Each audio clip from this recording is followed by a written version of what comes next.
કતારગામ વિસ્તારમાં 8 દિવસ અગાઉ 23 વર્ષીય યુવાને ગળે ફાંસો ખાઈ આપઘાત કરી લીધો હતો। પોલીસ તપાસમાં યુવાને આ પગલું ઓનલાઈન હની ટ્રેપમાં ફસાયા બાદ ભર્યું હોવાનો ખુલાસો। કતારગામ પોલીસે ગુનો નોંધી રાજસ્થાન અલવરના છત્તરપુરના 38 વર્ષીય યુવાન અને તેના 17 વર્ષીય ભાણેજને ઝડપી લીધા હતા। મામા તેના ભાણેજને પોતાના ઘરે બેસાડીને કોલ કરાવતો હતો। ભાણેજ ગૂગલ પર નગ્ન વિડીયો શરૂ કરી તેને વિડીયો કોલમાં બતાવી રેકોર્ડિંગ કરતો અને બાદમાં મામા પૈસાની માંગણી કરતો હતો। પોલીસ કમિશનરે કહ્યું, કતારગામ વિસ્તારમાં રહેતા 23 વર્ષીય યુવાને ગત 9મી વહેલી સવારે પોતાના ઘરમાં ગળે ફાંસો ખાઈ આપઘાત કર્યો હતો। બનાવની જાણ થતાં કતારગામ પોલીસે ગુનો નોંધી તપાસ હાથ ધરી હતી। યુવાન ઓનલાઈન અને ટ્રેપ કરતી ગેંગના ચુંગાલમાં ફસાયો હતો। તેમની પૈસાની માંગણી અને ધમકીથી ડરીને તેણે આપઘાત કરી લીધો હતો। આ ખુલાસા બાદ કતારગામ પોલીસે અજાણ્યાઓ વિરુદ્ધ ગુનો નોંધી અને મોબાઈલ નંબરને આધારે એક ટીમને તપાસ માટે રાજસ્થાન મોકલી હતી। રાજસ્થાન મોકલેલી ટીમે ટેકનિકલ સર્વેલન્સને આધારે ગતરોજ આ ગુનામાં સામેલ બરકત કાલુ ખાન અને તેના ભાણેજ 17 વર્ષનો હોવાની તેનું નામ જાહેર થયું નથી, તેને ઝડપી લીધા છે। બંનેની પ્રાથમિક તપાસમાં સામે આવ્યું છે કે બરકત ખાન તેના ભાણેજને પોતાના ઘરમાં બેસાડીને કોલ કરાવતો।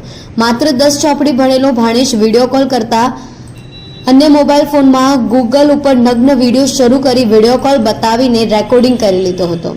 બાદમાં બરકત તેને આધારે સામેની વ્યક્તિને બદનામ કરવાની ધમકી આપી પૈસા માંગતો।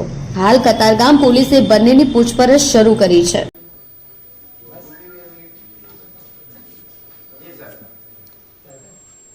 આજે अपना आपने ब्रीफ करवाना एक बहुत अगत्यना मुद्दा पर जो साइबर क्राइम साथे रिलेटेड मुद्दा है, जेमा एक 9 तारीखना रोज 9 सितंबरना रोज अपना कतारगाम पुलिस विस्तार में एक 23 वर्षना युवके आपघात करेला। अने आ युवक जो अपना ज्वेलरीना कारखानों में जो काम करता था, लेकिन बहुत सीधा अने कोई बहुत ज़्यादा एना जो इमेज थी बहुत सारी इमेज थी, कोई ने कोई नुकसान करता हो एवं नहीं था। एना पर्सनल बाबत भी कोई एवी बाबतों नहीं थी जेથી आर्थिक बाबत हो बीजी कोई बाबत हो जेથી જેના લીધે એને સુસાઇડ કરવાની જરૂરત પડી હોય। તો એના લઈને જો જ્યારે એના ઘર પરિવારવાળા મોબાઈલ વગેરેમાં જોયા તો એને ખબર પડી કે એક પ્રોફાઇલ એક એવી છે જેમાં મહિલાના પ્રોફાઇલ જો પરી નામથી હતી, PARI કેપિટલ છે। તો આ પ્રકારની પ્રોફાઇલ હતી જેમાં અમુક જો વાંધાજનક ફોટોઝ હતા જો લડકીઓના।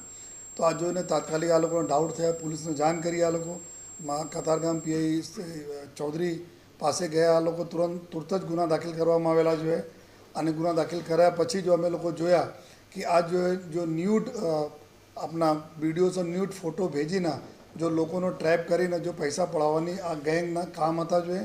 આ જેના લીધે જો આ अपना बदनामीના ડરને લીધે આ આપણા નौजवान जो सुसाइड करेला જોઈએ। तात्कालिक गुना दाखिल કર્યા પછી જો પોલીસની ટીમ કતારગામ પોલીસની પૂરી ટીમે અને ઝોન 3ના નેતૃત્વમાં કામ કરવાના ચાલુ કર્યા અને આ આરોપીઓ રાજસ્થાન જિલ્લાના જો રાજસ્થાનના અલવર જિલ્લાના જો એના લોકેશન હોય આરોપીઓનો તાત્કાલિક जो पुलिसની टीम हमारा जो जवानों ત્યાં પહોંચ્યા જોઈએ અને સખત जो है पूरी मोटरसाइकिलों ऊपर जो है आ एरिया बहुत कंजेस्टेड અને नामचीन एरिया भी था जो साइबर क्राइम माटेना जाणीता एरिया है। तो त्या लगभग जो एक लास्ट 5 डेज तक जो त्या पहुँचीने खूब ज मेहनत करी અને પછી આરોપીઓને લોકેટ કર્યા અને લોકેટ કર્યા પછી અમે રાજસ્થાન પોલીસના મદદ લઈને અને ત્યાં અલવર પોલીસ સાથે આવીને પછી આ 2 આરોપીઓને અમે લોકો પકડ્યા। જેમાં જો એક આરોપી जो છે જો એક 17 વર્ષ જેના ઉંમર છે જો આપણા જુનાઇલ આમાં આવે છે। બીજા છે બરકત કાલુ ખાન કરી જેના ઉંમર 38 વર્ષ છે। આ 2 આરોપીનો ધરપકડ કરવામાં આવી અને 2 આરોપી એવું જો આપણા 15% એના કમિશન લઈને સિમ કાર્ડ અને બેંક એકાઉન્ટ જેમાં પૈસા જ બધા ટ્રાન્સફર થાય છે, તો આ બધા જો એ ઉપયોગ કરતા હતા। આ 2 આરોપીની બી ધરપકડ કરવા